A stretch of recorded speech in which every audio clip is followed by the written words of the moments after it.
About 23 ABC News. All right, Laura Acevedo live for us tonight at UC Merced. Laura, thanks. Now we're going to turn things over to 23 ABC's James Johnson for local reaction to these attacks. He joins us now from our live center with the latest. James.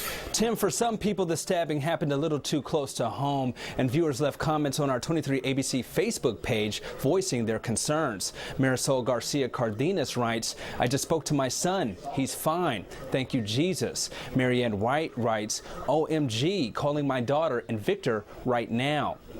She later thanks one of her friends, saying, "My daughter and her boyfriend Victor are okay, thank God." The university has been keeping the public informed via their Twitter page, with one of the latest tweets saying the campus is expected to resume normal operations on Friday. Now, we reached out to many of these people but haven't heard back directly from them. If you know anyone who goes to the school, we'd like to hear from you. 23 ABC will continue to follow this story as it develops on our free mobile and tablet apps. Live in the newsroom, James Johnson, 23 ABC.